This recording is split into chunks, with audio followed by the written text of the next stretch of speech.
Bueno, este es el primer ejercicio del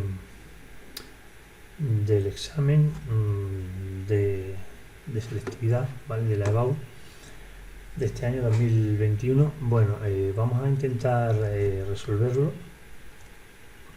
Bien. El primer ejercicio, el primer problema que ponían de ondas, bueno, pues no era muy difícil. Pasa que con el apartado C, bueno, pues no era lo que se esperaba un poco.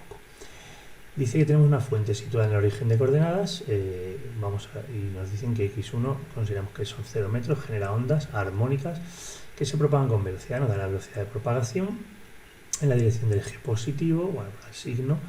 Las ondas tienen una amplitud de 20 centímetros, lo pasamos al sistema internacional y una frecuencia de 5 Hz. Nos dicen que el desfase inicial es nulo. El primer apartado, bueno, pues sí que es sencillo porque nos dicen determinar frecuencia angular. Bueno, la frecuencia angular es inmediata, ¿vale? Teniendo la frecuencia, pues 2 por pi por la frecuencia, por lo tanto es 2 pi por 5 hercios, tendríamos 10 pi radianes por segundo, ese sería. Y luego nos dicen también el número de ondas, K.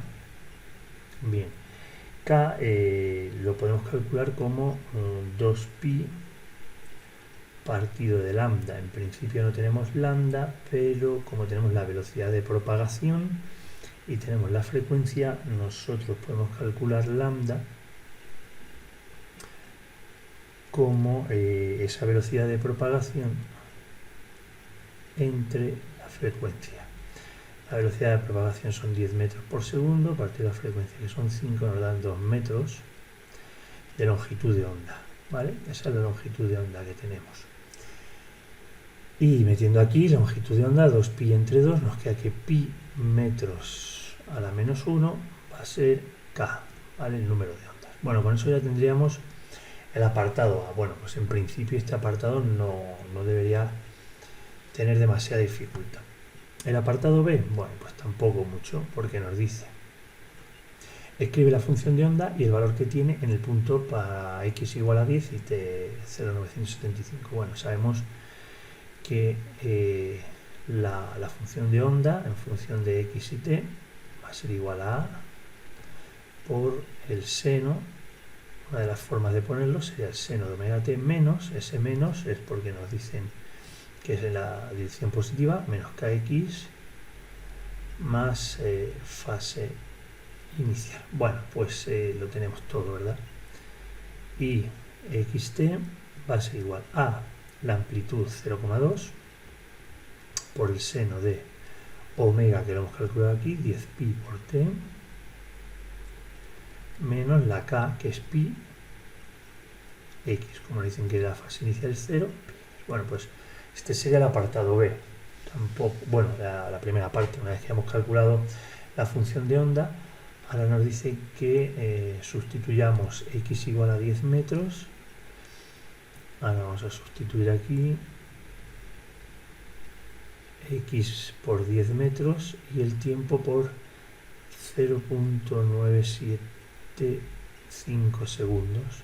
Bueno, quedaría 0,2 por el seno de 10 por pi por el tiempo 0,975 menos pi por x, la x nos da son 10 metros, pues 10 pi.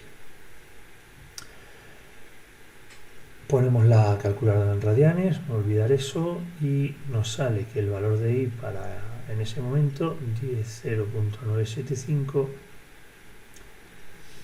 tiene que ser bueno, lo he hecho muy rápido, no sé si me habré equivocado en algún cálculo, pero serían menos 0,14 metros me da a mí. Bueno, ese sería el apartado B. Bueno, el siguiente apartado dice en qué posición x2 podríamos colocar una segunda fuente idéntica, y además en fase con la primera, para que la interferencia de ambas en ese punto fuese completamente destructiva y totalmente constructiva. Bueno, en ese punto yo entiendo que si es destructiva, completamente destructiva en ese punto, lo será en cualquier otro punto, y si es totalmente constructiva en ese punto, lo será en cualquier otro. Entonces, bueno, Em, vamos a ver cómo podemos hacer esto. A ver, esto tiene dos formas de hacerlo. Podríamos pensar un poquito, vamos a pensar que nos están pidiendo. A ver si desplazo esto para aquí. Vamos a ver. Si yo tengo una onda, voy a ver qué tal sale el dibujo de la onda. Pues no ha salido muy bien, pero bueno. Yo tengo esa onda y ahora tengo otra onda que nos dice que va a ser idéntica, va a ser una onda idéntica. Vamos a ver si yo consigo copiar esta onda. Dice que es idéntica, entonces nos está diciendo esta onda ha empezado en x1 igual a 0. Entonces nos dice ahora, bueno, ¿dónde debe empezar esta otra onda? ¿Dónde debe empezar? Para que en un punto cualquiera x igual a 10, pero es que me da igual si es x igual a 10 o no, para que sea totalmente destructiva. Bueno, ¿qué tiene que ocurrir para que sea totalmente destructiva? Vamos a ver, si esta onda empieza justo en el mismo sitio, obviamente las dos se sumarían y serían completamente constructivas. Entonces, para que sean completamente destructivas, esta segunda onda tendría que estar desplazada justo aquí. ¿Para qué? Para que de esta manera, al sumar las dos ondas, al sumar estas dos ondas, una con la otra se va destruyendo, entonces nos quedaría, vamos, se nos habrían anulado una onda con la otra. Fijaos que simplemente viendo desde el punto de vista aquí gráfico, lo que hemos hecho ha sido desplazar la onda, la hemos desplazado en el eje X la mitad de la longitud de onda. La mitad de la longitud de onda, ¿vale? Es decir, nosotros así ya gráficamente podríamos sacar como la longitud de onda era esta, si recordáis que la sacamos antes. Nosotros podríamos decir que x2 podría ser perfectamente 1 metro. Desplazamos 1 metro de longitud. Claro, eso sería el primer resultado válido, pero tendríamos infinitos resultados válidos. ¿Por qué? Porque yo la onda, en vez de desplazarla a 1 metro, yo esa onda la puedo desplazar no aquí, sino aquí. ¿Qué la he desplazado? 3 metros. O lo que es lo mismo, le he desplazado la longitud de onda partido de 2 y luego 2n más 1. ¿Vale? En este caso, el primer n sería 0. Si ahora pongo aquí 1 por 2 sería 2, más 1, 3, 3 medios la longitud de onda. 1, 2 y 3 medios la longitud de onda, es decir, 3 metros. Claro, eso sería para que fueran destructivas. Para que fueran completamente constructivas, pues ya creo que lo vamos viendo por dónde van los tiros. Para que sean completamente constructivas, claro, era una opción sería, claro, colocarla en el mismo punto, pero bueno, eso no sería válido, ¿no? Desde el punto de vista, o bueno, podríamos ponerla en el mismo punto, pero otra opción sería, como están en fase, colocarla justo, bueno, ahí no van a coincidir por la onda tan cutre que he hecho, pero sería desplazarla justamente el valor de la longitud de onda. Es decir, para que fueran constructivas, nosotros tendríamos que hablar de que x2 tiene que ser 2 metros, o lo que es lo mismo, la longitud de onda. Esa sería la primera opción, pero si la desplazamos 2 veces la longitud de onda, también valdría, o 3 veces o 4 veces, o lo que es lo mismo, n veces la longitud de onda. Vale. Bueno, eso sería viéndolo desde el punto de vista gráfico. Eso se puede hacer matemáticamente, ¿vale? Ya no lo voy a hacer, lo pongo de los apuntes para que veáis dónde estaba. Y ahí lo teníamos. Vamos a ver. Vamos por aquí. Nos vamos aquí. Mirad, cuando nosotros sumábamos las dos ondas, la interferencia que nos salía era esta. ¿De acuerdo? utilizando la relación trigonométrica esa que nos dan en el examen, nos queda esto. Entonces, ¿qué tiene que pasar? Bueno, pues que el coseno, para que sea constructiva, este coseno sea 1, o para que sea destructiva, este coseno sea 0, y de tal manera y de aquí es 0. Entonces, si el coseno de esa ecuación anterior es 1, x2 menos x1 tiene que dar un valor n veces lambda. Como x1 es 0, pues x2 será n veces lambda. Como lambda nosotros tenemos que dar 2 metros, pues será 2 metros, 4 metros, 6 metros, 8 metros, 10 metros y así sucesivamente, ¿no? Lo que queramos. Y para que sea destructiva, el coseno tiene que ser 0. Claro, si el coseno de esta ecuación es 0, este valor es 0, todo sería 0, y entonces la onda, y sería igual a 0, no habría onda, ¿no? Estaría totalmente plano.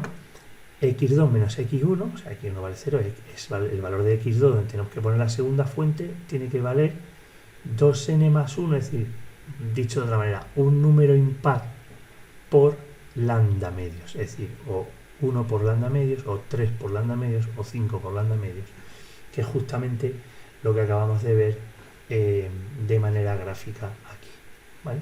Entonces, de esa manera nosotros podríamos haber ya dado solución a ese apartado, ¿vale? Tanto gráficamente, así de esta manera, con ese razonamiento, o sacando esa ecuación que teníamos antes y sacando esos valores, ¿vale? Bueno, os lo pongo por si habéis hecho la interferencia entre las dos ondas.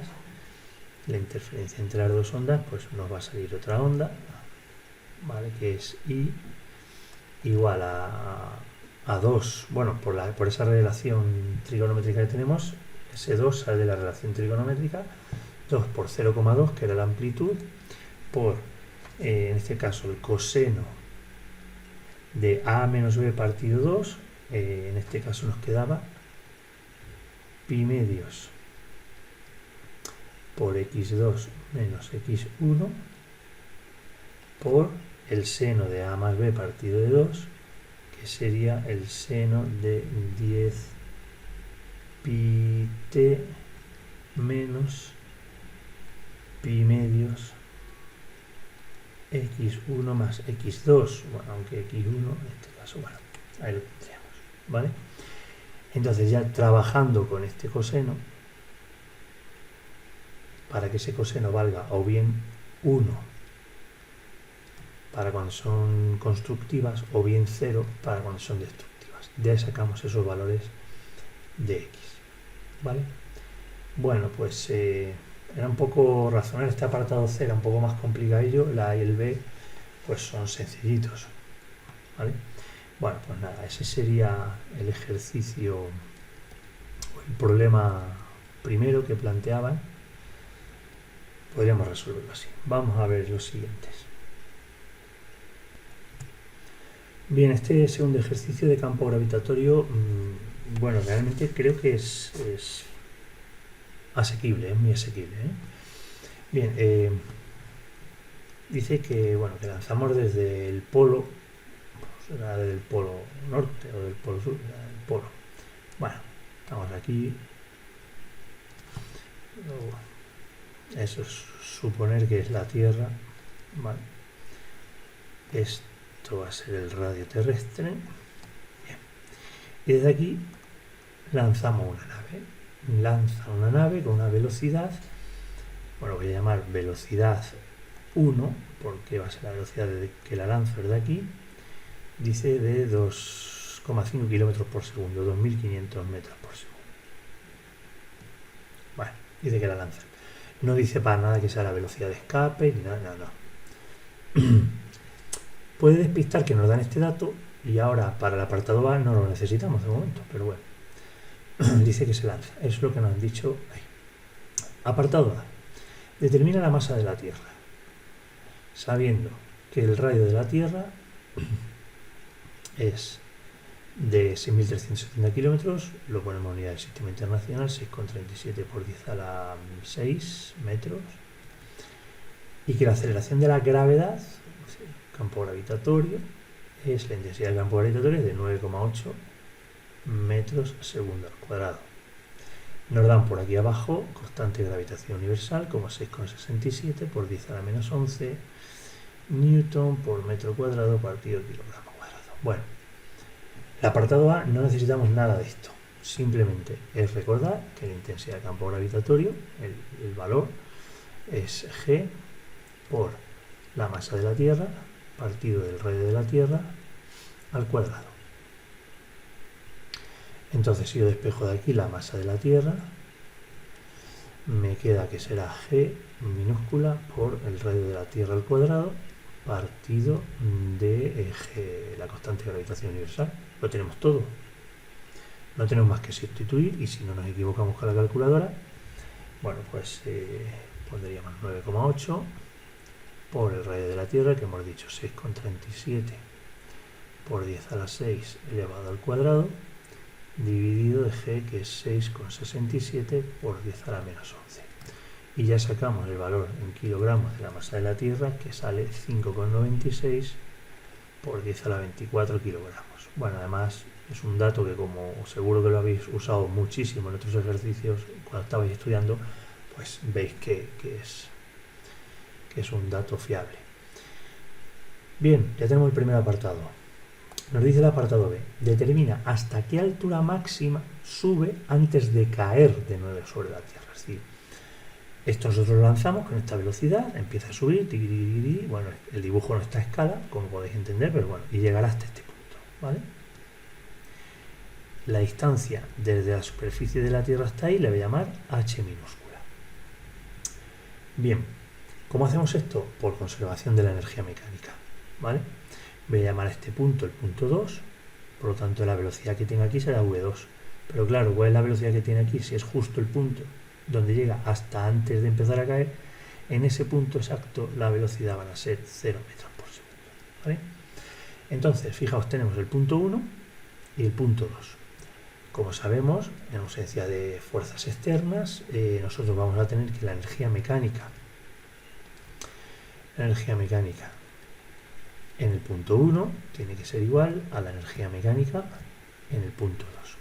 Y ahora aquí vienen dos maneras de interpretar.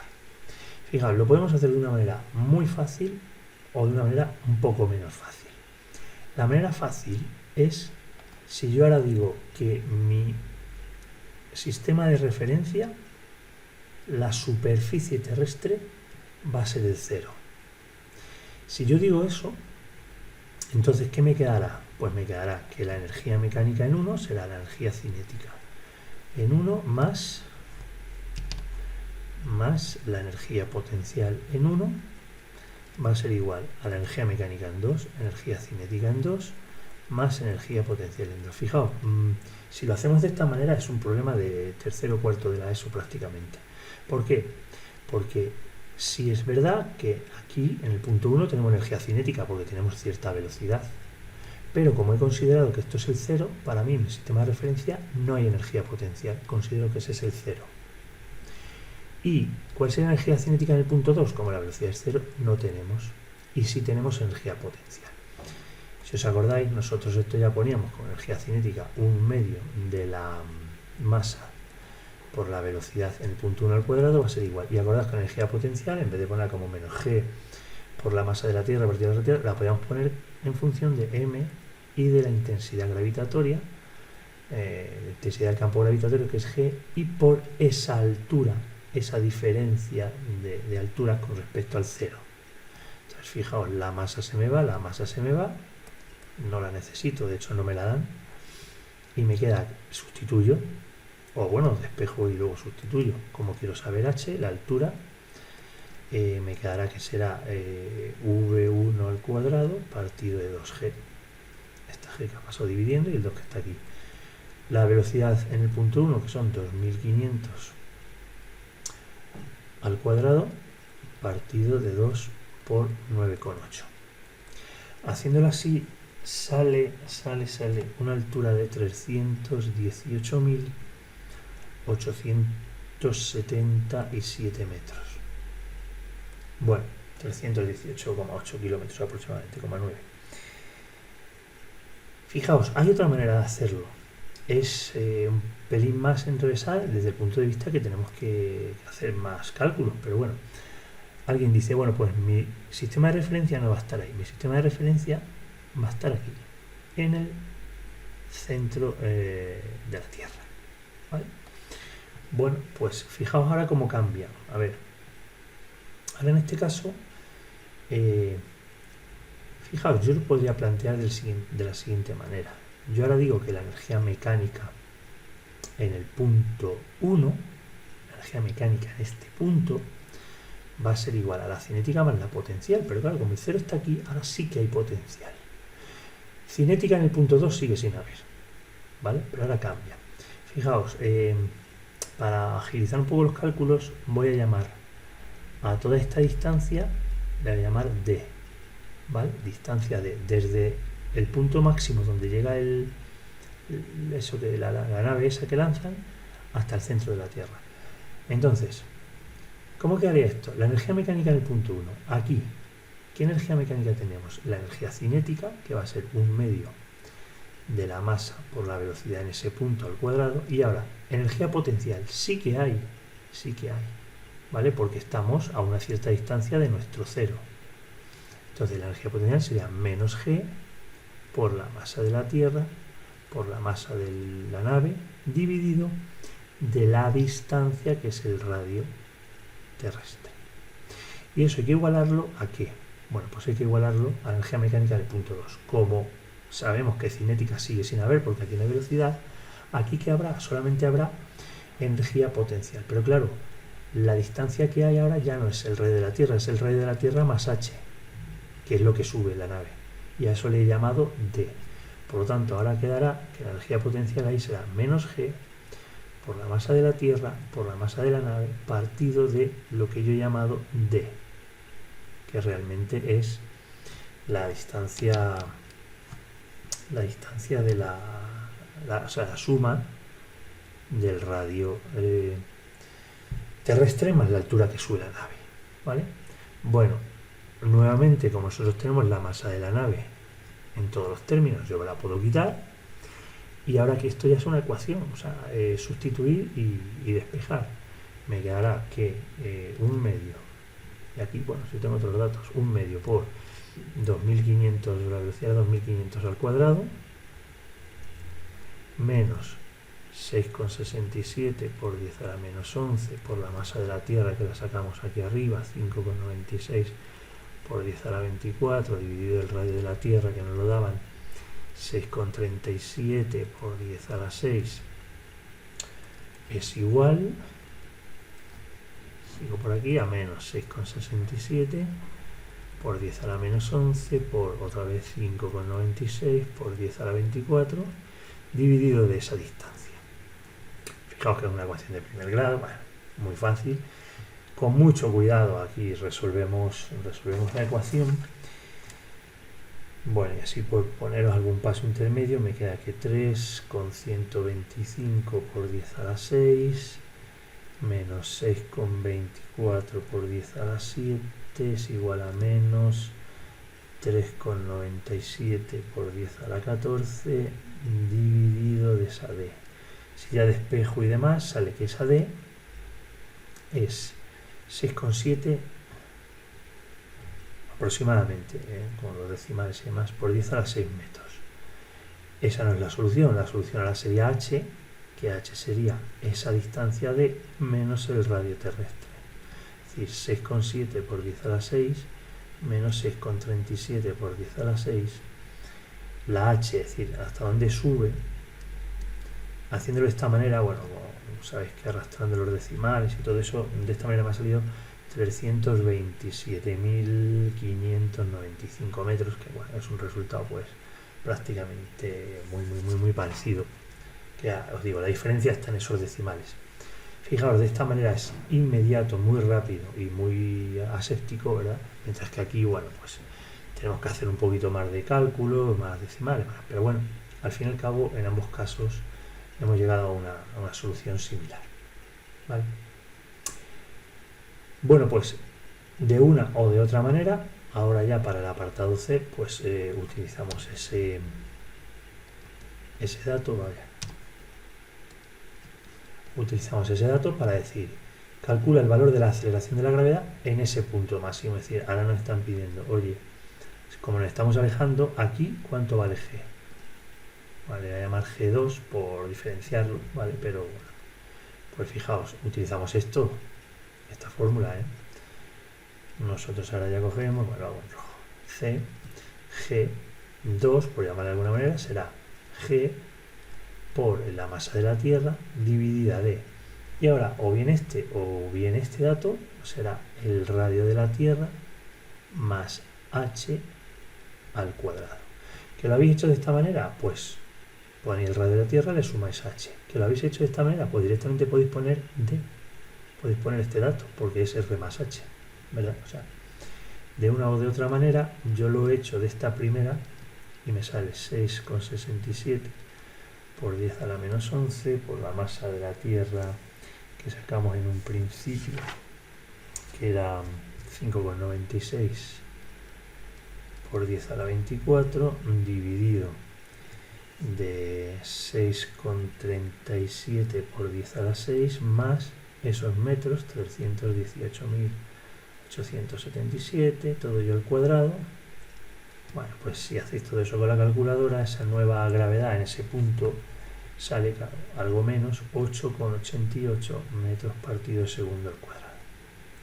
Bueno, pues nada, este sería el problema. Ya os digo, si lo hubierais visto bien, si lo habéis visto bien claro, así de esta manera, es un problema que es bastante sencillo, ¿eh? Si no es tan bien sencillo, lo que pasa es que, bueno, este segundo apartado, pues ya os digo que es simplemente una cuestión de cálculo, ¿vale? Bueno, ese sería el problema que nos proponían como problema 2 del examen. Vamos a seguir con el siguiente. Bueno, este será el del 3. Apartado, el problema número 3. Dice una esfera de 200 gramos de masa. Lo paso directamente a 0,2 kilogramos. Tiene una carga de módulo, no lo dice en el signo, pero de módulo, carga, es igual a 40 microcoulombios, 4 por 10 a la menos 5 coulombios.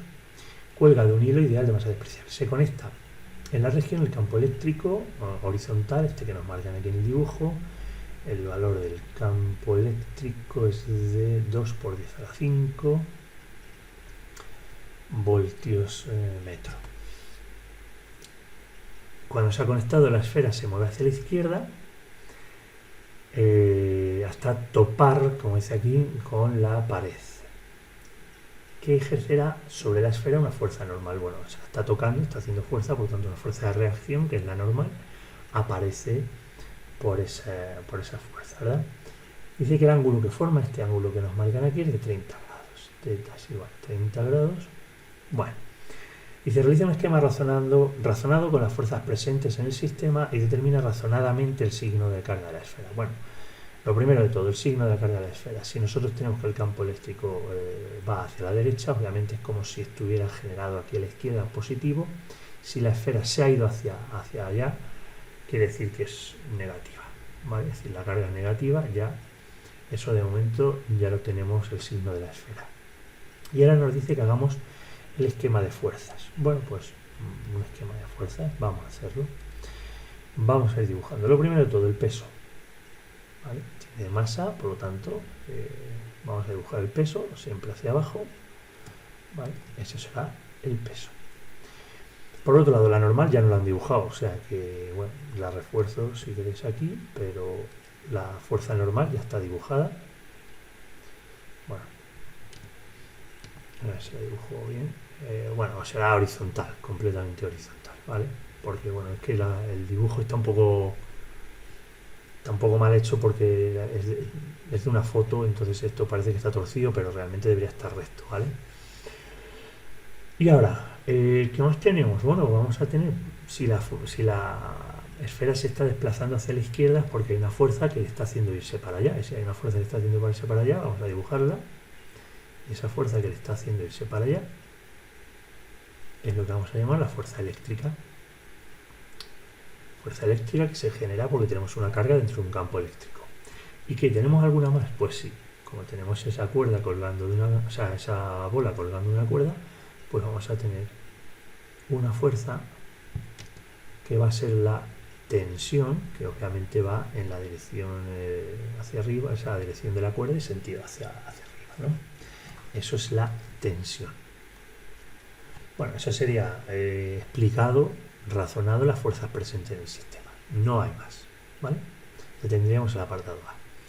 Dice, escribe las ecuaciones de la estática, pero el problema está en el valor de la tensión y la reacción normal de la pared. Bueno, claro, si la pelota está ahí y la bola está ahí estática, quiere decir que se nos igualan las fuerzas tanto verticales como horizontales. Como tenemos todas en la horizontal y en la vertical, excepto la tensión, lo que nosotros vamos a hacer va a ser descomponer esa tensión, ¿vale?, en los ejes. Entonces vamos a decir que aquí vamos a tener la componente T sub I, la componente vertical, y aquí vamos a tener otra fuerza que tiene igual de dirección y sentido que la normal, ¿verdad?, hacia la derecha en la horizontal, que va a ser T sub X.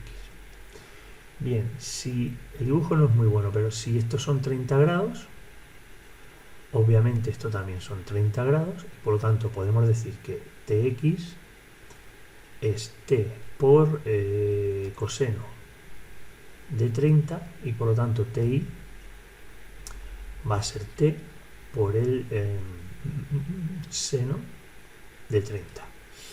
Bueno, cuidado con las calculadoras, que si tenéis en radianes, pues aquí ya sí hay que ponerlo otra vez en grados, ¿no? Vale, pues vamos a escribir. ¿Qué tenemos en el eje X? O mejor, ¿qué tenemos en el eje Y? Bueno, pues en el eje Y vamos a tener que las fuerzas hacia abajo y las fuerzas de arriba se tienen que compensar, lo que es lo mismo, que el peso va a ser igual a T sub I. O lo que es lo mismo, el peso, que es la masa de la pelotita, que la tenemos por la gravedad, no nos la dan, pero vamos, esa no nos la habían dado en el problema, pero la conocemos, ¿verdad? Por la gravedad va a ser T sub I, que hemos dicho que es T por el seno de 30. Pues fijaos, conocemos la gravedad, conocemos la masa, despejamos T. T nos va a quedar que es la masa 0,2 por 9,8 por el seno de 30. Ponéis eso bien en la calculadora y demás, y sale que la tensión es de 3,92. Ya os digo, lo he hecho muy rápido, no sé si newtons. 3,92 newtons. Y ahora nos piden la normal, la reacción normal. Bueno, pues eso lo hacemos con la ecuación estática en el eje X. ¿Qué está pasando en el eje X? Pues fuerzas que van hacia la derecha se tienen que igualar con las fuerzas que van hacia la izquierda. Y por lo tanto, las fuerzas que van hacia la izquierda es la fuerza eléctrica solamente, y hacia la derecha tenemos dos, que es la T sub X más la normal. La fuerza eléctrica la podemos calcular como Q por el campo, y eso va a ser igual a T sub X, que hemos dicho que es T por el coseno de 30, más la normal. Tenemos Q, tenemos E, tenemos la tensión que lo hemos calculado antes, el coseno de 30.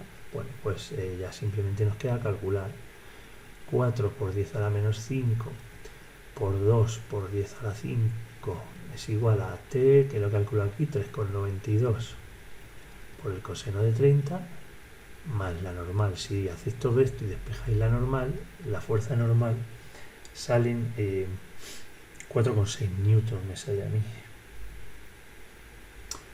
4,6 newtons. Bueno, pues fijaos, ya tenemos el apartado B. Y ahora nos dice, ¿para qué valor de campo eléctrico la esfera deja de tocar la pared? Bueno, no sé si la expresión para qué valor de campo eléctrico, ¿no?, sino para qué valor máximo de campo eléctrico, porque claro, si ahora dice alguien, ¿para qué valor de campo eléctrico deja de tocar la pared? Pues dice, pues para campo eléctrico 0. La verdad es que es una solución a lo que nos están preguntando. Lo que pasa es que obviamente lo que están preguntando aquí es qué valor máximo de campo eléctrico deja de tocar la pared. O sea, justo en ese momento, ¿no? Se va a ir reduciendo el campo. Claro, esa fuerza eléctrica va a ir disminuyendo hasta el momento en el que justo la bola deja de tocar. Pero todavía no se ha separado. O sea, es como si dijéramos en ese justo instante. ¿Qué nos están diciendo? Nos están diciendo que la normal se hace cero. ¿Por qué? Porque si ya no apoya con fuerza, no hay reacción. Entonces, si no está apoyando, no hay reacción, la normal es cero.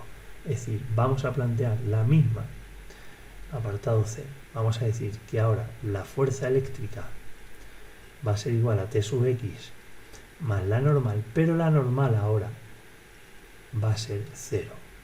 Entonces, justo cuando la fuerza eléctrica se iguale a T sub X, en ese punto del valor del campo, justo es donde deja de tocar. Entonces, la fuerza eléctrica será Q por ese campo, no se va a llamar campo sub cero, que no es no es este valor, este ya no es, tendrá que ser menor, será igual a T sub X, y T sub X igual que antes, por el coseno de 30. Entonces, ese campo ahora, E sub 0, que le he llamado yo, será T, que lo tenemos, por el coseno de 30, que lo tenemos, partido de Q, que lo tenemos, y esto sale 3,92 por el coseno de 30, partido de Q, que es 4 por 10 a la menos 5. Fijaos, sabemos que es negativa, pero en ningún momento lo ponemos negativo, porque estamos trabajando con los módulos, Si hacemos eso sale, 84.870, aproximadamente 8,49 por 10 a la 4 voltios partido metro. Es decir, claro, se ha reducido el campo.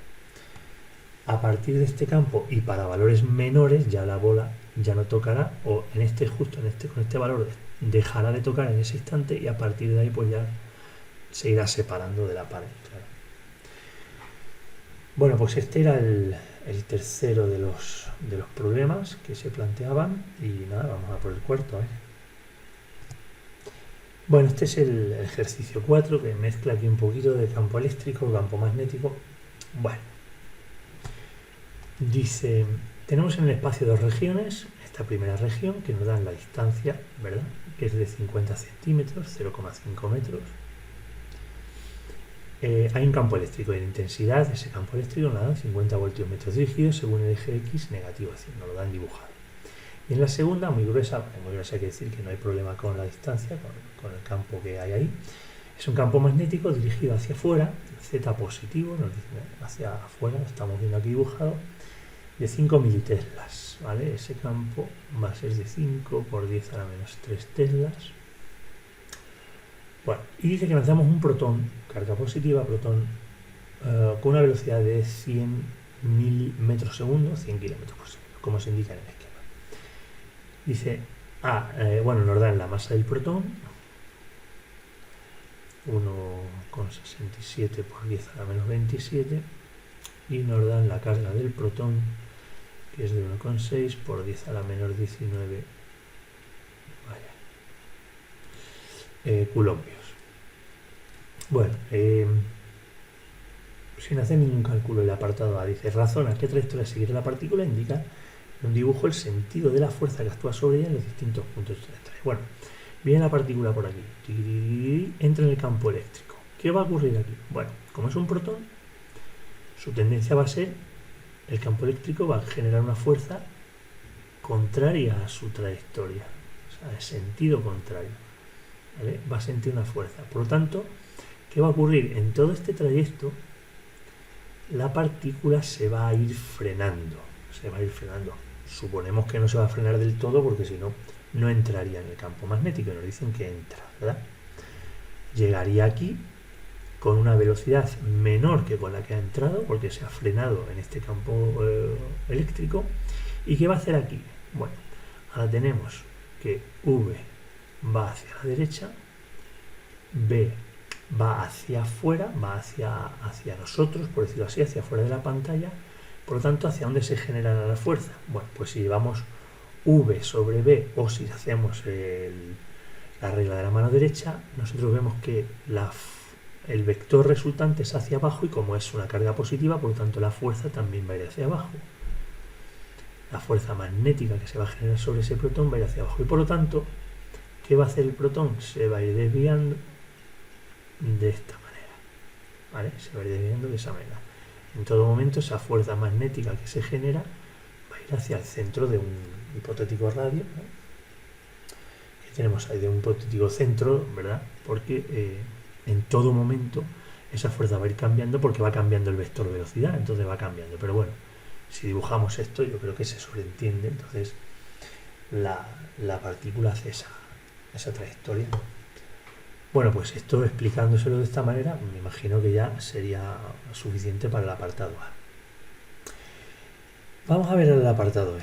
Dice, calcula la aceleración, me imagino que aquí falta que, calcula la aceleración que tendrá en la región de campo eléctrico y la velocidad con que entrará en la región del campo magnético. Es decir, claro, aquí va a haber una aceleración negativa porque frena.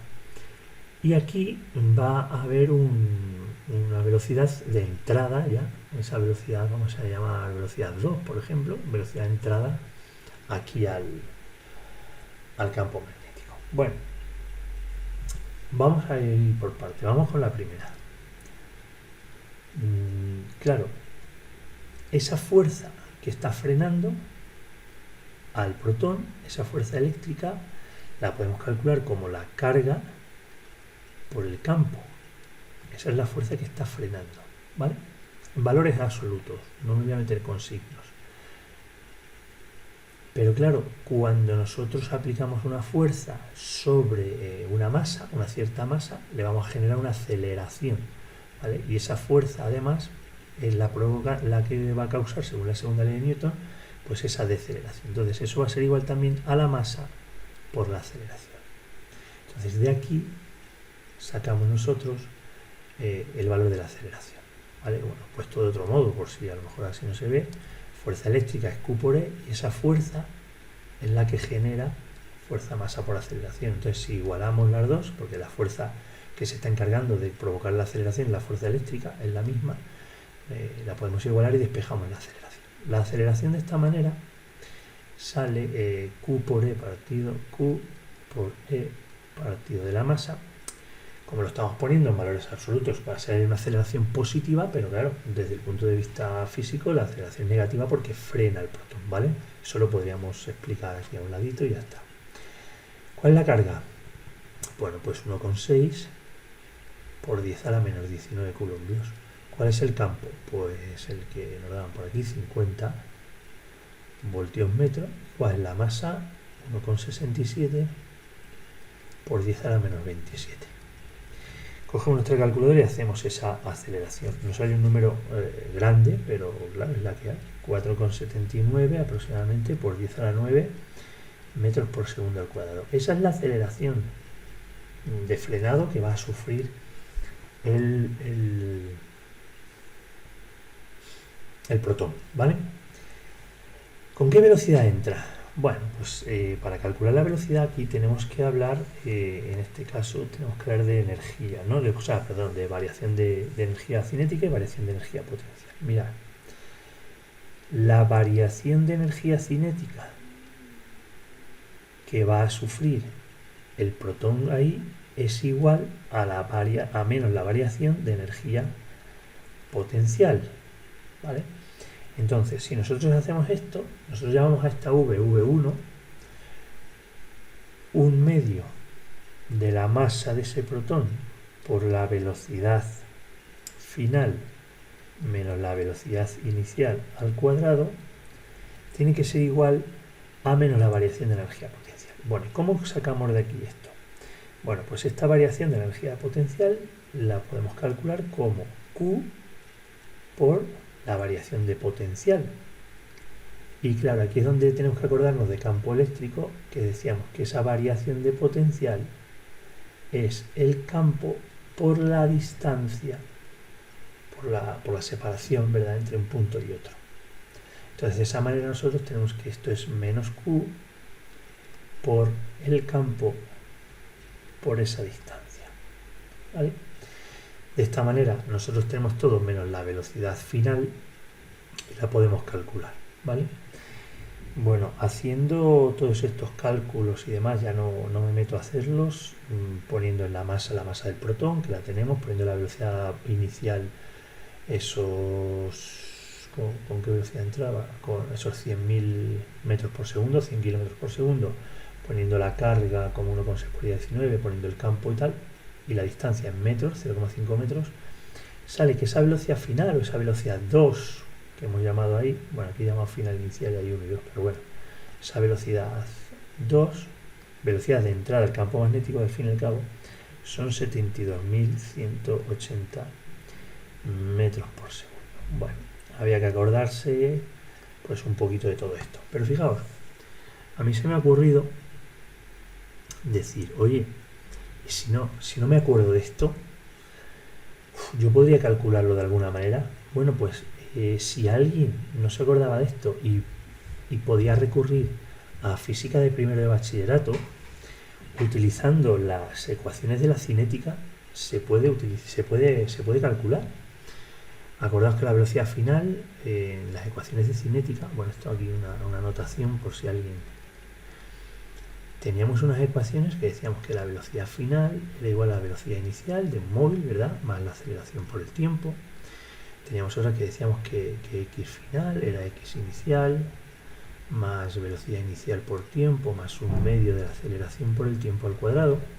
Y si combinábamos estas dos, decíamos que la velocidad final de un móvil al cuadrado era igual a la velocidad inicial al cuadrado más 2 por a por la distancia que recorría. Entonces se me ha ocurrido, digo, bueno, vamos a hacerlo. Tengo la velocidad inicial, que son 100 km por segundo, tenemos la aceleración. Fijaos que la hemos calculado en el apartado anterior y tenemos la distancia que recorre, 0,5 metros. Bueno, si lo calculé de esta manera, sale exactamente el mismo valor. Así que, bueno, por si alguien lo estaba haciendo y no ha caído en esto, bueno, pues había otro recurso ahí, claro que si no nos acordamos de esto, pues para acordarse de primero era un poco también complicadillo, pero bueno, ahí está la opción, ¿vale? Ese era el apartado B y ahora vamos con el apartado C. Dice, calcula el radio de la trayectoria circular en esta segunda región, deduciendo la fórmula necesaria para ella. Es decir, nos están pidiendo el radio del movimiento circular que va a describir el protón cuando entra en el campo magnético. Bueno, lo voy a hacer por aquí y dice que deduciendo la expresión. Bueno, deducir la expresión es muy sencillo. ¿Quién es la responsable de que haga de ese cambio en la dirección de la velocidad? Pues es una fuerza, ¿verdad? Una fuerza centrípeta. Y esa fuerza centrípeta, en este caso, es esa fuerza magnética. Por lo tanto, la fuerza magnética en este caso es la fuerza centrípeta, que es la responsable de ese cambio en la dirección. Lo ponemos en módulo y nos queda que Q por la velocidad, en este caso es la velocidad final, la velocidad 2, ya no es la velocidad aquí, es la velocidad aquí, pongo así, bueno, por el campo magnético va a ser igual a la fuerza centrípeta, que va a ser igual a la masa por la aceleración centrípeta, lo que es lo mismo, la masa por esa velocidad al cuadrado, que en módulo no cambia, sino solo en dirección, partido del radio de giro, que es lo que nos pide. Bueno, esta velocidad con este cuadrado se me va, despejo ese radio, y el radio de giro será la masa por esa velocidad que he llamado 2 partido de Q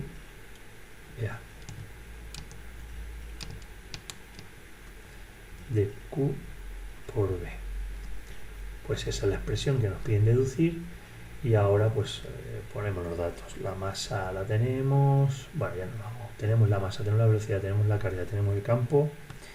Cuidado que el campo nos dan en militeslas, lo pasamos a teslas, sale que el radio de giro es 0,15 metros. Ya os digo, si me equivoco en algún cálculo, por hacerlo rápido, bueno, pues ese sería el cuarto de los problemas. Bueno, tenían su pequeña dificultad, ¿vale? Bueno, ahora vendrían las cuestiones, vamos a ir haciéndolas rapidito. La 5 decía que dadas las cargas de la figura, Q1, Q2 y Q3, estaban aquí, tal, todas valían 2 microcoulombios, y las superficies SA y SB, que calculásemos el flujo del campo y nos daban 3. Bueno, ¿cómo calculábamos el flujo del campo? Esto era de esas cuestiones de Gauss, que yo creo que alguien a lo mejor, por tan fáciles como eran, a lo mejor no las ha mirado, pero este ejercicio es muy, muy fácil. Fijaos, si os acordáis, cuando veíamos en el tema, decíamos que el tipo de problemas que nos podían entrar de de Gauss, pues casi que con esto lo resolvíamos y decíamos, después de demostrar que el flujo va a ser la carga encerrada partido de epsilon, ¿vale? Es decir, nada más, solo depende de la carga que haya encerrada en la superficie que nosotros cojamos como referencia. Entonces, mirad, para el apartado A, bueno, y epsilon nos da por aquí, lo que pasa es que creo que estaba mal, epsilon sub 0 es 8,85 por 10 a la menos 12, ponía ahí a la menos 1, pero eso debe ser a la menos 12. Coulombios al cuadrado partido de newton por metro cuadrado. Entonces, vamos a ver. Dice, flujo de campo eléctrico creado por las tres cargas. Ahí está el pequeño, dice, a través de la superficie SA. Bueno, ahí está la superficie SA. Dentro de la superficie SA solo está la carga 1 y la carga 2. La carga 3 no va a crear ahí flujo. ¿Por qué? Alguien dirá, bueno, está ahí. Fijaos, todas las líneas que entren van a salir otra vez. Por lo tanto, me da igual. Solo me dependen las cargas que están... solo me interesan las cargas que están encerradas dentro de esa superficie. El flujo va a ser la carga encerrada entre epsilon sub 0. ¿Cuánto es la carga encerrada?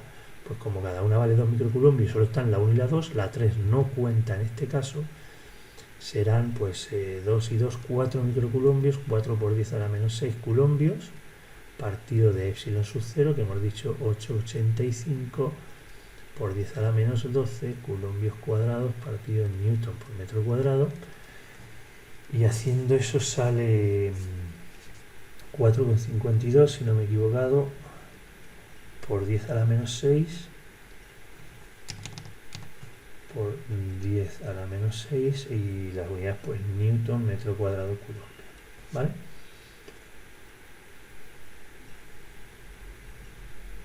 Bien, y ahora el apartado B dice flujo de campo eléctrico creado por la carga 1, solo por esta carga, en la superficie A. Bueno, pues el flujo ahora, como esa carga sí que está dentro de la superficie A, sí que va a crear flujo.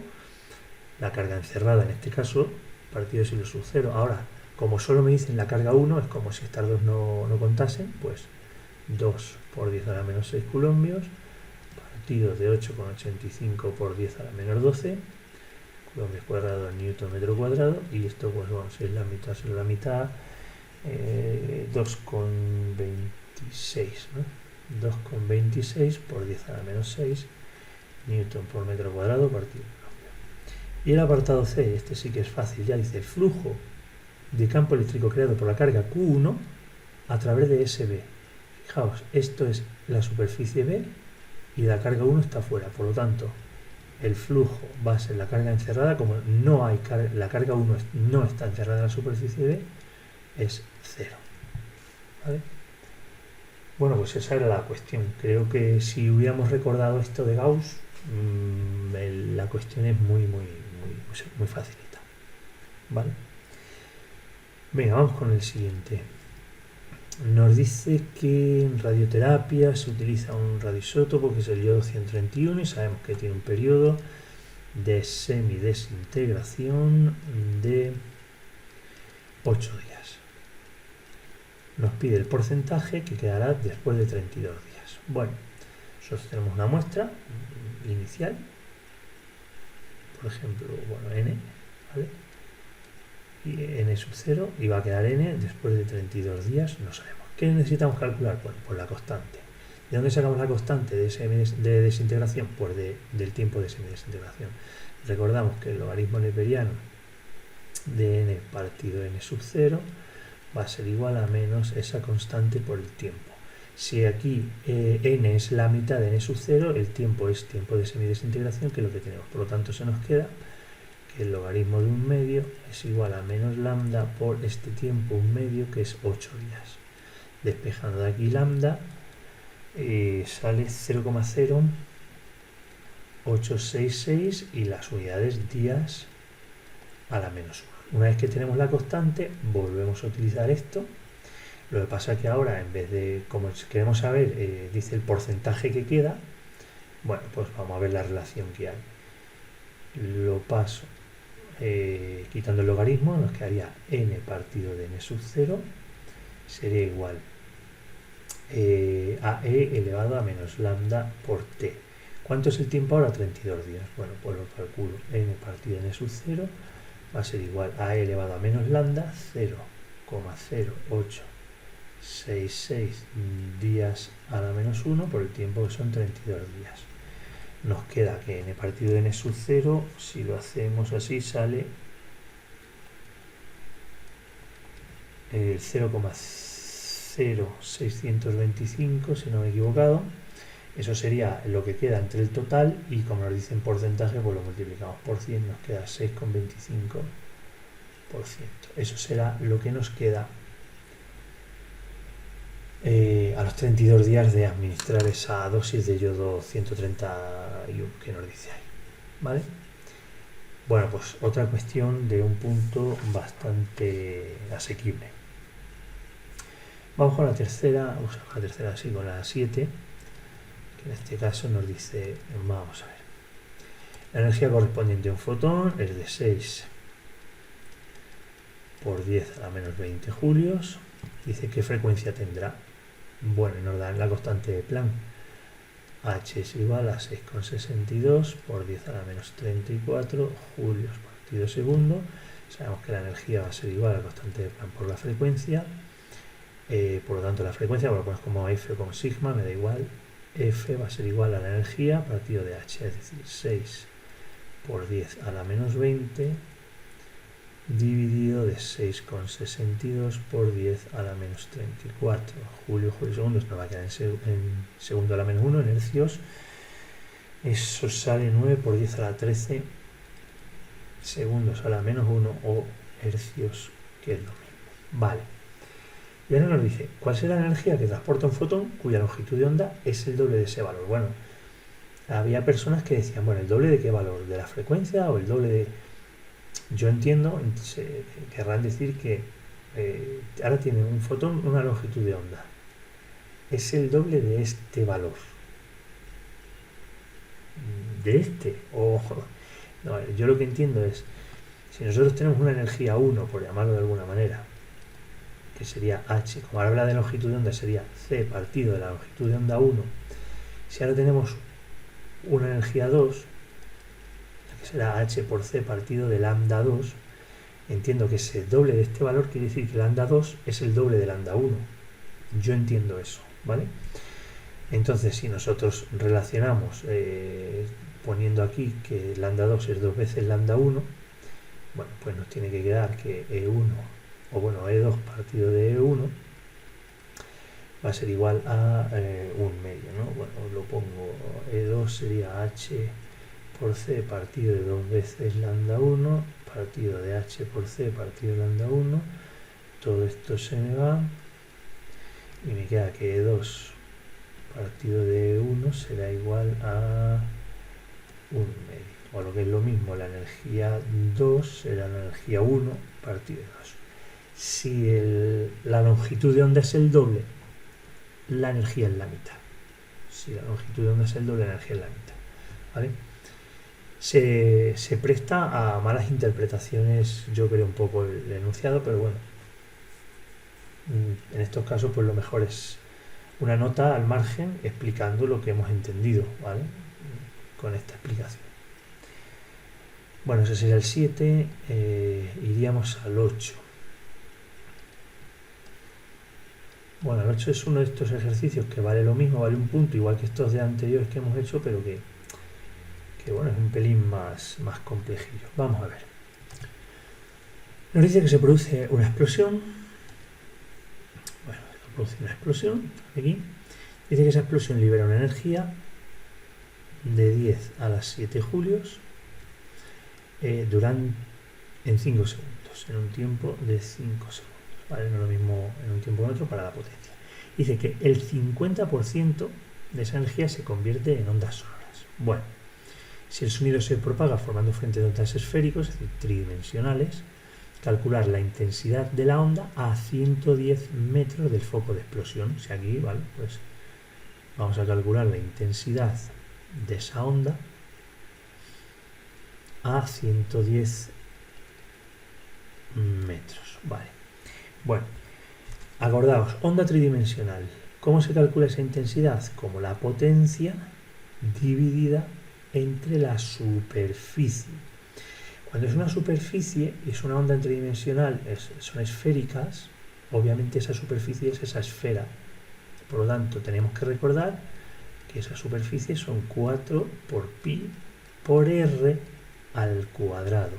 ¿Vale? Superficie al cuadrado. Ese r son 110 metros. Pero la potencia, ¿dónde la sacamos? La potencia tenemos que recordar que era la energía por unidad de tiempo. Pero claro, nos dicen que solo el 50% se convierte en ondas sonoras. Por lo tanto, yo saco que la potencia total, por decirlo de alguna manera, sería la energía partido del tiempo, sería 10 a la 7 partido de 5, lo que es 2 por 10 a la 6 vatios. Pero, ¿qué ocurre? Que no toda se convierte en sonido, solamente la mitad. Luego, la potencia que se transmite en sonido, esta potencia es el 50% de toda esa, o lo que es lo mismo, la mitad de eso, o 10 a la 6 vatios. Por lo tanto, yo ahora ya para calcular esa intensidad pongo esa potencia, 10 a la 6 vatios, dividido de 4 por pi por r, 110 metros, al cuadrado. Hago eso con la calculadora y me sale 6,58 vatios por metro cuadrado. Esa es la intensidad nímica, ¿vale? Es el apartado A. Y ahora nos dice, ¿cuál es el nivel de intensidad sonora? Acordad, el nivel de intensidad sonora eran lo que nosotros llamamos los decibelios, ¿verdad? Los decibelios. Si recordamos de las fórmulas que veíamos, ese nivel de intensidad sonora, y lo suelen poner así, o a veces está ahí también puede aparecer como una L, ¿vale? Para no confundir ese nivel de intensidad sonora con alguno de estos, pero bueno, lo ponéis como queráis. Era 10 por el logaritmo, acordaos que esta nivel de intensidad sonora era una escala logarítmica, por el logaritmo de la intensidad recogida frente a la intensidad de referencia. Y la intensidad de referencia nos la dan aquí, ¿vale? Por lo tanto ya simplemente es 10 por el logaritmo decimal de esa intensidad, 6,58, dividido en intensidad de referencia, que es 10 a la menos 12. Hacemos este cálculo en la calculadora y sale 128,18 decibelios. Esa intensidad sonora muy alta, ¿verdad? Casi rozando el umbral del dolor en el oído.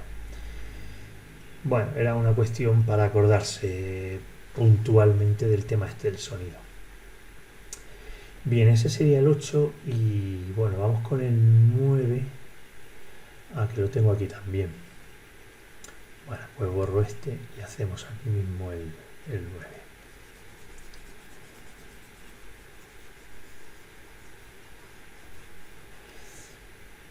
Vale, dice, calcula la fuerza electromotriz inducida en función del tiempo por una espiral cuadrada de 0,5 metros de lado. Bueno, se supone que eso es un cuadrado, de lado 0,5 metros. Cuando lo hacemos girar con una velocidad angular de 200 radianes por segundo, en el interior de un campo magnético uniforme, que está ahí dibujado, ese campo magnético uniforme es de 0,8 teslas, tal y como se indica la figura. Puede suponerse que el ángulo que inicialmente forma el campo con el vector de superficie es 0. Vale. ¿Cómo calculamos la fuerza electromotriz inducida? Bueno, pues la fuerza electromotriz inducida se calcula como menos la variación del flujo magnético en función del tiempo. Y ahora nos queda saber cómo calculamos el flujo magnético. Bueno, pues el flujo magnético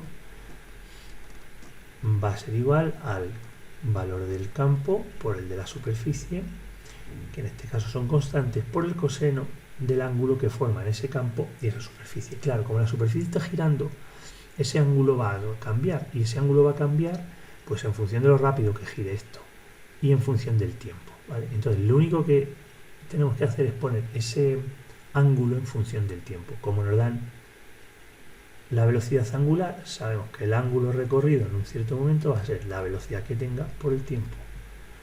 ¿Vale? Por lo tanto, ese ángulo serán 200 radianes por segundo por el tiempo en cada momento, los segundos que vayan desde el inicio. ¿Vale? Para tiempo cero dice que el ángulo es cero, por lo tanto esto se nos cumple. Por lo tanto, ese flujo magnético nos queda que será el campo, que nos dicen que valía 0,8 teslas, por la superficie. A ver, la superficie es un cuadrado, como el lado es 0,5, pues será lado por lado, 0,5 al cuadrado, por el coseno de 200t. Ese será el flujo. Bueno, lo pongo, hago esa cuentecilla, y eso queda 0,2 por el coseno de 200t. Vale, pues ya está. Trasladamos esta expresión aquí y nos queda que la fuerza electromotriz inducida va a ser menos la derivada o la variación de todo esto, 0,2 por el coseno de 200t con respecto al tiempo. La fuerza electromotriz será menos 0,2 por la derivada del coseno sería menos seno, por lo tanto menos por menos pongo aquí un más, pongo aquí el seno de 200t por la derivada del argumento de este ángulo, 200t, que está en función del tiempo, sería por 200. Por lo tanto, esa fuerza electromotriz sería 200 por 0,2, que son 40 por el seno de 200t. Vale, esa es la fuerza electromotriz, voltios. Y por ahí. Bueno, no era de recordar las fórmulas, ¿vale? Faraday-Henry, recordar un poco esa derivación, bueno, esa derivada. Bueno, vamos a seguir. El siguiente, vamos a ver cuál es el siguiente, que es el 10. Bueno, vamos a ver qué nos dice. Nos dice, ¿puede el índice de refracción absoluto de un medio transparente tener un valor menor que la unidad? Bueno, pues vamos a ver, vamos a decir que no. Claro, con esto no nos vale. ¿Por qué no? Si nosotros recordamos cómo calculamos ese índice de refracción absoluto, era esa velocidad de la luz entre la velocidad de propagación de la onda, ¿vale?, en un medio. Obviamente en el vacío es la máxima velocidad. No hay ningún número aquí puede ser superior a este. Por lo tanto, esto nunca puede ser menor que 1. O sea, puede ser 1, si estamos en el vacío, C entre C es 1, o algo más de 1, pero nunca puede ser menor de 1, ¿vale? Y ahora dice, ¿puede la longitud de onda de una luz monocromática ser mayor en el agua que en el vacío? Vamos a ver, imagina que estamos en el vacío, ¿vale? Y aquí tenemos agua. Viene la onda por aquí, ¿vale? ¿Qué va a ocurrir? Mirad, ¿qué no cambiaba cuando pasábamos de un medio a otro? ¿Qué se mantenía constante? Siempre se mantiene constante la frecuencia, ¿vale? La frecuencia va a ser constante. Lo que puede cambiar es la longitud de onda. Entonces, fijaos, si nosotros ahora vemos la velocidad en el vacío va a ser c, y eso se calcula como la longitud de onda por la frecuencia, ahora imaginaos que pasamos al agua. En el agua esa velocidad de propagación va a ser menor, ya lo hemos visto aquí. La velocidad de propagación es menor y va a ser la longitud de onda por la frecuencia. Bueno, aquí vamos a llamar 1 y 1 y bueno, y aquí 2 y 2, por llamarlo de alguna manera. Como la frecuencia no cambia, F1 y F2 van a ser iguales, es decir, F y F no cambia, y sabemos que C es siempre mayor que la velocidad de propagación en lo que no es el vacío, va a ser en el agua. Es decir, como este dato es menor y este es igual, la longitud de onda 2 tiene que ser menor siempre que esta longitud de onda 1. Por lo tanto, contestamos, ¿puede la longitud de onda ser mayor en el agua que en el vacío? No, tiene que ser menor. ¿Vale? Bueno, pues bueno, esto es una cuestión, como veis, más teórica, pero claro, tenemos que conocer y controlar estos pequeños conceptos. Bueno, pues hasta ahí las cuestiones y ahora nos quedan por ver las dos de experimentalidad. Bien, venga, la primera pues dice, algunos incrédulos, poco informados, creen que la llegada del hombre a la luna fue un engaño. Bueno, y que la Tierra es plana. Sin embargo, en algunos de los vídeos tomados allí, se ve en segundo plano oscilar una hebilla colgando accidentalmente de una cuerda. Medimos el periodo de oscilación de dicho péndulo entre comillas, bueno, la hebilla oscilando pues es un péndulo al fin y al cabo, en varios momentos y obtenemos la siguiente tabla de tiempos de oscilación para 3 periodos completos. Es decir, este tiempo no es el periodo de oscilación, este tiempo es el tiempo que da en 3 oscilaciones. Dice que la cuerda medía, la longitud de la cuerda es de 0,9 metros. Bueno, nosotros sabemos que el periodo de un péndulo es 2 por pi por la raíz cuadrada de la longitud de media de ese péndulo partido de la gravedad del sitio donde nos encontremos, ¿no? Nos están preguntando la gravedad. Bueno, si nosotros despejamos de aquí, pasamos esto dividiendo, luego esto al cuadrado y luego damos la vuelta a todo, nos queda que la gravedad se puede calcular como L por 2pi partido del periodo al cuadrado. Entonces, ¿qué pasa? Que necesitamos el periodo. Pero repito, esto no es el periodo, este es el tiempo de 3 oscilaciones. 3 oscilaciones, ¿vale? Entonces, ¿cuál será el periodo? Pues el periodo será este tiempo dividido entre 3. Pues este tiempo dividido entre 3 sale 4,80. Este tiempo dividido entre 3 son 4,83. Y este 4,77 y este 4,87. Bueno, pues ya está. Cogiendo cada uno de estos valores y metiéndolo aquí, ¿vale? Nos saldrán los diferentes valores de G. Para el primer valor, periodo de 4,80, nos sale que G es 1,54. El segundo valor de G, igual, metiendo ahora 4,83 en el periodo, sale 1,52. El tercer valor para G, metiendo ahora este 4,77, sale 1,56. Y el cuarto valor de G saldrá, metiendo 4,80 sale 1,50, si no me he equivocado, en los cálculos, ¿vale? Dice, ¿qué tiempo debería haberse medido para esas 3 oscilaciones si el vídeo se hubiese filmado en la Tierra? ¿Qué nos están diciendo? ¿Cuánto vale el periodo si G es 9,8? ¿Vale? Entonces ahora sí que ponemos que el periodo será 2pi. Si esa hebilla estuviera en un esto del Hollywood, que dicen que lo grabaron allí, ¿no? O por ahí, 0,9 partido 9,8, ¿no? Que sería en la Tierra. Ese periodo, en vez de 4,80, alrededor de 4,83, 4,77, ese periodo saldría 1,9 segundos. Y bueno, si fueran 3 oscilaciones, saldría alrededor de 5,7 segundos. Bueno, pues esa era la experimentalidad.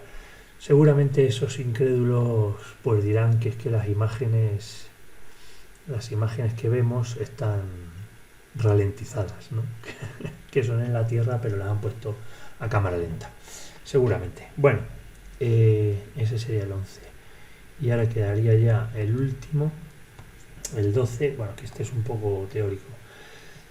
Dice, dejamos caer un imán con el polo norte hacia abajo a través de una bobina y medimos el siguiente curva de voltaje en función del tiempo. Explica por qué aparece voltaje. Bueno, pues aparece voltaje porque hay un campo variable. Según nos vamos acercando, estas líneas de campo que entran por aquí, ¿verdad? Salen por aquí, entran por aquí. Cada vez, según va cayendo el imán, vamos a ver cómo puedo hacer yo esto. Voy a recordar aquí. este imán, según va cayendo, bueno, quería hacer algo así. Según va cayendo así, cada vez hay más líneas de campo cortando, ¿verdad? Es decir, el campo está aumentando y al aumentar ese campo, es decir, aumenta el flujo y al variar ese flujo con respecto al tiempo, pues se está generando la fuerza electromotriz, ¿vale? Se está generando fuerza electromotriz y por tanto voltaje, ¿vale? Aquí lo podéis reforzar pues poniendo que esa fuerza electromotriz que se induce es menos la variación del flujo con respecto al tiempo y por lo tanto la variación del campo por la superficie, por el coseno del ángulo. Bueno, en este caso, pues claro, al pasar por dentro, al acercarse ese campo está variando, entonces se induce fuerza electromotriz y por tanto voltaje, ¿vale?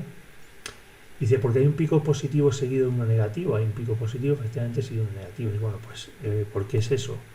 Porque aquí, según nos vamos acercando, el campo va creciendo, es decir, va siendo mayor con respecto al tiempo, y al atravesar la bobina, el campo va siendo menor con respecto al tiempo. Por eso, una vez va creciendo, va disminuyendo, y debido a esa variación, la variación es en aumento, la otra variación es en descenso. Por eso primero el flujo va hacia arriba y luego el flujo va hacia abajo. Primero iría hacia un lado, luego iría hacia el otro ese voltaje. Y dice, ¿cómo cambiaría la curva si hubiésemos dejado caer el imán con el polo sur hacia abajo? Bueno, si le daríamos la vuelta al imán, ahora ¿qué ocurriría? Bueno, como las líneas de campo sabemos que salen del norte y entran del sur, pues ahora sería al revés, ¿verdad? Entonces el campo ahora sería, o sea, la gráfica sería hacia abajo, después aquí y después así, ¿verdad?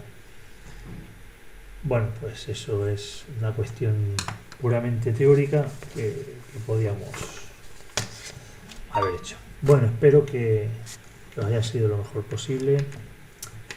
Ya veremos las notas. Venga, pues un saludo hasta siempre.